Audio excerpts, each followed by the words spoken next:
Saudara-saudara kaum muslimin yang dirahmati Allah sekalian, diminta saudara-saudara berhenti daripada berkata-kata tatkala khatib sedang berkhutbah.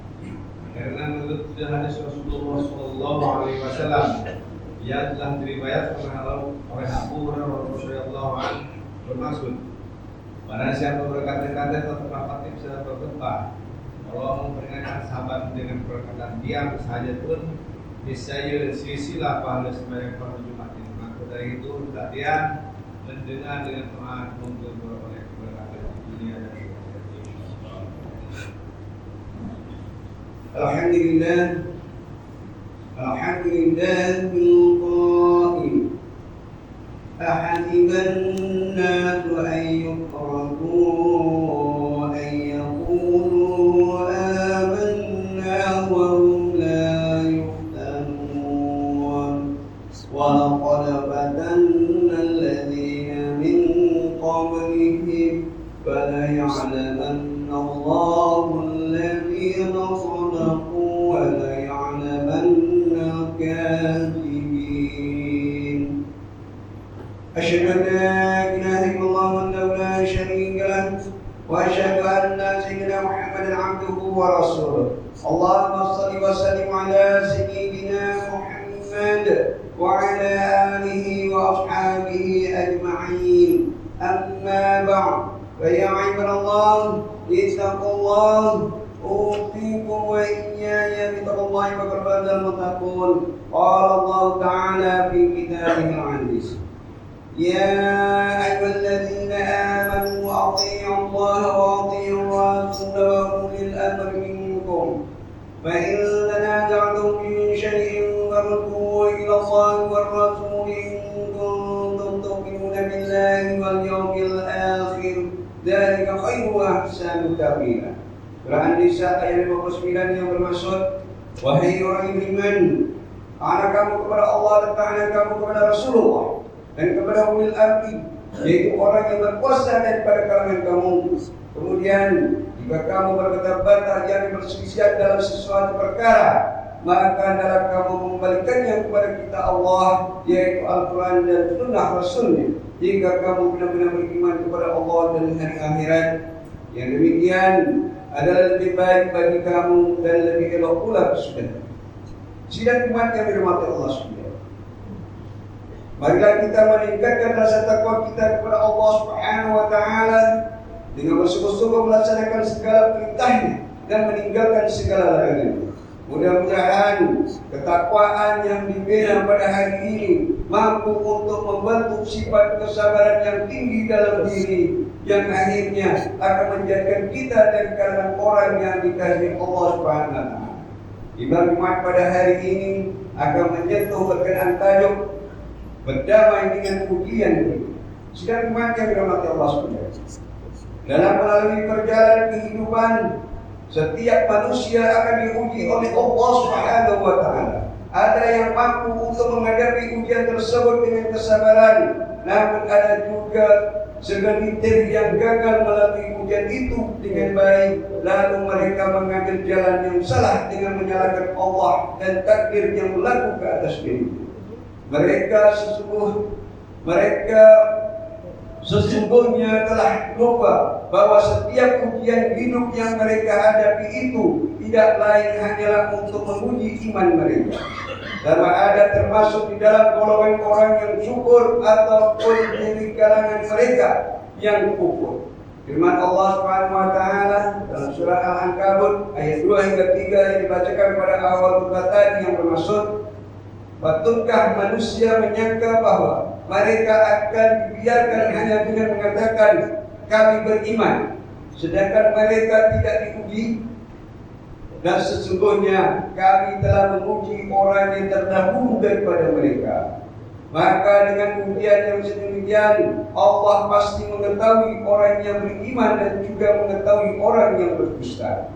Masyarakat muslimin rahimahullah, sememangnya orang yang diuji dengan kepayahan hidup seringkali menyangka bahwa takdir itu tidak menyebelahi mereka. Mereka melihat ada golongan manusia yang hidup bergelombang dengan dosa, tetapi hidup dalam kesenangan. Sedangkan Sedangkan dari sisi yang lain ada golongan manusia yang taat kepada perintah Allah tetapi diuji dengan kesempitan hidup. Mereka terlupa bahwa bukan saja orang yang miskin atau diuji oleh Allah Subhanahu wa taala, malah mereka yang hidup kaya di dunia ini juga hakikatnya sedang diuji. Orang yang kaya diuji dengan kelebihan yang mereka miliki. Allah Subhanahu wa taala memberi kurniaan yang besar kepada mereka berupa nikmat harta benda untuk menguji kedudukan iman mereka. Adakah nikmat yang diberikan ini digunakan untuk memberi nikmat kepada manusia lain? Atau harta tersebut dikumpulkan supaya menjadi kemegahan pada dirinya dan berlaku sombong terhadap orang lain? Kemanakah harta tersebut digunakan dan dibelanjakan? Kesemua persoalan ini akan ditanya kembali kepada orang tersebut ketika berhadapan dengan Allah Subhanahu wa taala pada hari akhirat. Bagi golongan yang diuji dengan kemiskinan dan kekurangan pula, ujian dalam bentuk kekurangan harta adalah ujian yang sangat berat untuk ditempuhi. Ada sebagian daripada mereka yang terpaksa mengikat perut karena tidak mampu mendapatkan sesuap makanan untuk dirinya dan ahli keluarga. Ada yang tinggal dalam rumah yang sempit dan ada juga yang langsung tidak mempunyai tempat untuk berteduh. Mereka memakai pakaian sama yang dipakai pada semalam dan hari-hari sebelumnya. Mereka sudah berusaha untuk coba keluar daripada kesempitan hidup, namun kadang-kala takdir itu selalu tidak menyebelahi perancangan mereka. Disinilah manusia akan belajar tentang tercipta dan redha terhadap ketetapan dan takdir yang telah ditetapkan oleh Allah Subhanahu wa taala. Ingatlah bahwa akidah kita mengajar tentang rukun iman, yaitu beriman kepada qada dan qadar. Sesungguhnya surga adalah matlamat yang paling tinggi untuk dicapai dalam kehidupan seorang hamba. Miskin ataupun kaya, seseorang itu bukanlah jaminan bahwa dia akan memperoleh surga Allah Subhanahu wa taala. Bagi seorang mukmin, tidak ada yang lebih penting untuk mereka meminta daripada Allah, melainkan supaya dikurniakan sifat qanaah, yaitu sikap redha menerima ketetapan dan bahagian hidup dan menjauhkan diri daripada perasaan tidak cukup. Orang yang memiliki sifat qanaah sentiasa puas cukup dengan apa yang dia perolehi, meskipun sedikit. Sifat ini akan mendidik hati kita menjadi tenang dan jauh dari sifat utama. Dalam sebuah hadis yang diriwayatkan daripada Abdullah bin Umar radhiyallahu anhu, Rasulullah sallallahu alaihi wasallam bersabda yang bermaksud, sungguh beruntung orang yang masuk Islam lalu mendapat rezeki yang cukup dan dia merasa cukup dengan apa yang telah Allah berikan kepadanya. Sidang umat yang dimuliakan Allah SWT. Hakikatnya Islam mendidik umatnya yang beriman agar sentiasa berusaha untuk keluar daripada kehidupan yang dhaif dan membina masa hadapan yang lebih baik. Allah tidak memberikan sesuatu ujian itu tanpa ada hikmah kebaikan yang tersirat di sebaliknya. Barangkali bagi seseorang mukmin yang diuji dengan kemiskinan tetapi sentiasa sabar dan bersyukur, Allah Subhanahu wa taala akan memberikan kepada mereka nikmat kurniaannya dari sudut yang berbeda. Ada yang berbagi kenikmatan melalui perasaan bahagia dan jiwa yang semakin tenang. Kehidupan yang mereka lalui menjadi lebih mudah dan lapang walaupun serba kekurangan. Sebaliknya, ada sebagian daripada manusia yang hidup kaya raya dengan harta yang banyak, namun akibat daripada tidak mendapat pertolongan daripada Allah Subhanahu wa taala, maka kekayaan itu tidak memberi apa-apa arti dalam hidupnya. Apalah artinya jika diberikan kekayaan harta benda tetapi hidupnya tidak bahagia, sehingga ada yang berselisih paham bertahun-tahun sesama ahli keluarga. Hidup mereka menderita, hati mereka selalu gelisah, tidak tenang dan dibayangi ketakutan. Sebagaimana Allah Subhanahu wa taala pernah memuji Nabi Ayub alaihissalam yang pernah dikurniakan berbagai jenis harta kekayaan. Namun Allah Subhanahu wa taala telah memujinya dengan sejenis penyakit kulit hingga tidak ada satupun anggota tubuhnya yang sehat kecuali hati dan lidah. Seluruh harta kekayaannya lenyap dan musnah dalam tempo yang singkat. Nabi Ayub alaihissalam diasingkan dan diusir daripada masyarakat yang memutuskan hubungan dengannya kecuali istrinya yang mulia. Namun dengan hati dan lidahnya yang masih sehat itu, Nabi Ayub alaihissalam tetap bersabar dan selalu berzikir mengingati Allah Subhanahu wa taala. Akhirnya dengan rahmat Allah Subhanahu wa taala, penyakit Nabi Ayub alaihissalam itu pulih setelah dia diperintahkan untuk mandi dari sebuah mata air. Allah Subhanahu wa taala memberi ganti pada kesehatannya. Bahkan wajahnya lebih cantik dan bercahaya selepas itu. Kekayaan Nabi Ayub alaihissalam dikembalikan oleh Allah seperti dahulu dan dia memiliki berbagai kelebihan dalam hidup. Sesungguhnya Nabi Ayub adalah contoh manusia yang berjaya mengarungi ujian tersebut dengan tabah dan redha. Sidang hadirin yang dirahmati Allah. Sebagai kesimpulan bagi mengakhiri khutbah kita pada hari ini, Biban ingin menyeru kepada semua jemaah sekalian agar sama-sama kita melihat kembali keadaan diri kita dengan penuh kejujuran.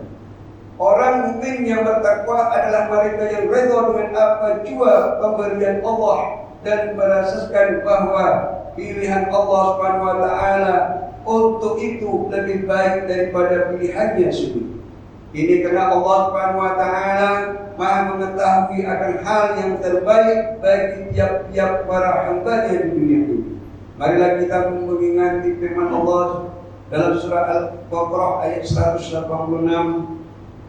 وَإِذَا سَأَلَكَ عِبَادِي عَنِّي فَإِنِّي قَرِيبٌ أُجِيبُ دَعْوَةَ الدَّاعِ إِذَا دَعَانِ فَلْيَسْتَجِيبُوا لِي وَلْيُؤْمِنُوا بِي لَعَلَّهُمْ يَرْشُدُونَ.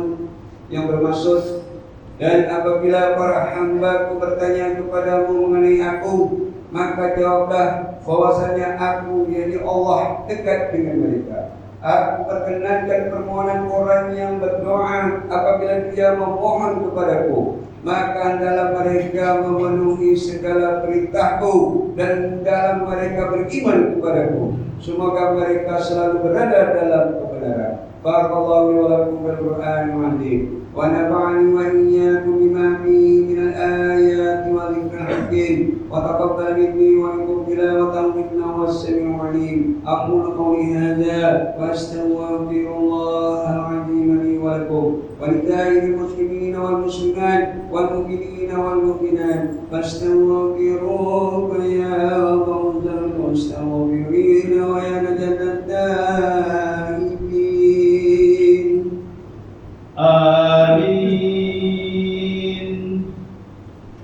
يا موفق الطائعين وفقنا لطاعتك أجمعين وتوب علينا وعلى المسلمين واغفر ذنب من يقول أستغفر الله العظيم أستغفر الله.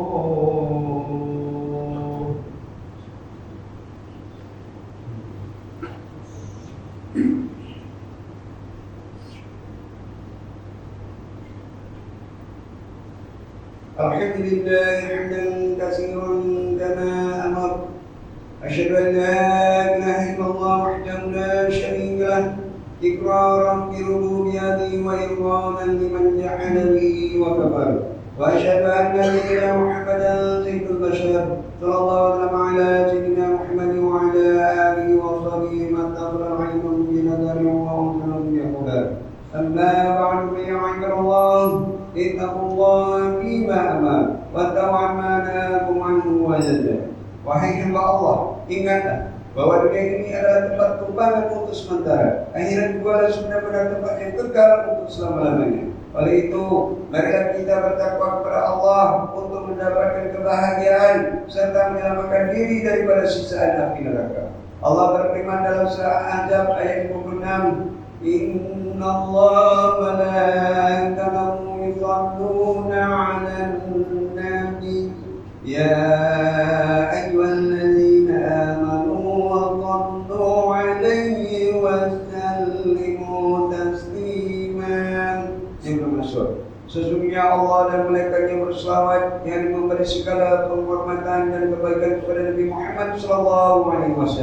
Wahai orang yang beriman, berselawatlah kamu kepadanya serta ucapkanlah salam sejahtera dengan penghormatan yang sepenuhnya. Allahumma shalli wa sallim ala sayyidina Muhammad wa ala ali sayyidina wa maulana Muhammad.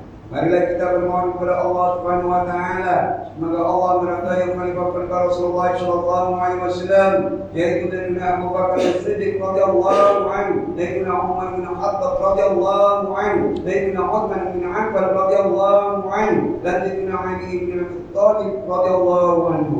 Dan sahabat-sahabat baginda yang sama-sama berjuang menegakkan agama Allah yang Maha Suci ini radhiyallahu anhu. Seterusnya kepada bapa saudara junjungan kita Sayyidina Hamzah dan Sayyidina Abbas radhiyallahu anhuma, cucu-cucu baginda Sayyidina Hasan dan Sayyidina Husain radhiyallahu anhuma, putri-putri baginda Sayyidatuna Fatimah Zahra dan lain-lainnya radhiyallahu anhuma, istri-istri baginda Sayyidatuna Khadijah, Sayyidatuna Aisyah dan lain-lainnya radhiyallahu anhuma. Kepada sekalian keluarga, sahabat-sahabat, pengikut-pengikut sahabat radhiyallahu anhum dan yang menuruti mereka itu dari semasa ke semasa hingga hari kiamat. Allahumma ighfir lil muslimin wal muslimat wal mu'minin wal mu'minat al ahya'i minhum wal amwat. Ya Allah, ampunkanlah sekalian kaum muslimin dan muslimat, mukminin dan mukminat, sama ada yang masih hidup ataupun yang telah meninggal dunia. Ya Allah, peliharakanlah akidah kami yang melandaskan akidah Ahlussunnah wal Jamaah, aliran al-Asy'ariyah dan al-Maturidiyah. Ya Allah, pelihara, lindungi, jauhi dan selamatkanlah apalah kiranya diri kami ini, zuriat keturunan kami, keluarga kami dan umat Islam keseluruhannya daripada apa jua bala dan bencana, wabak dan penyakit, segala mara bahaya, kesusahan dan keburukan. Ya Allah, kurniakan kemuliaan dan kesejahteraan kepada mereka yang berjihad dan menampakkan hartanya ke jalan-Mu seperti pembayar-pembayar zakat, pewakaf-pewakaf dan seumpamanya. Ya Allah, kurniakanlah taufik dan hidayah, kekuatan, kesejahteraan dan pertolongan kepada ketua-ketua negeri Islam dan raja-rajanya, khasnya kepada Abdul Harith Syekh Amin, Sultan Ibrahim bin Almarhum Sultan Iskandar, Sultan yang terkuat bagi negeri dan jajahan Johor Darul Tazim.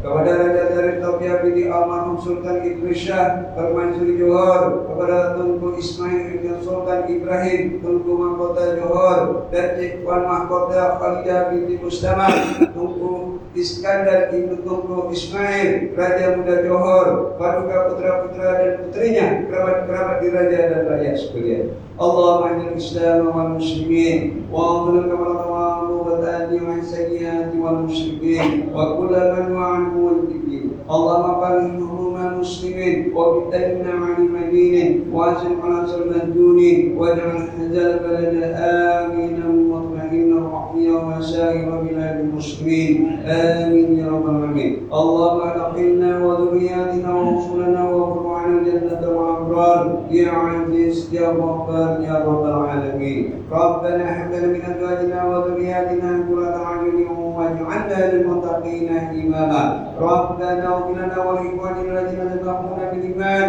wa la taj'al fi qulubina ghillan lil ladzina amanu rabbana innaka ra'ufur rahim. Rabbana atina fid dunya hasanah wa fil akhirati hasanah wa qina 'adzaban nar. Walhamdulillahi rabbil alamin.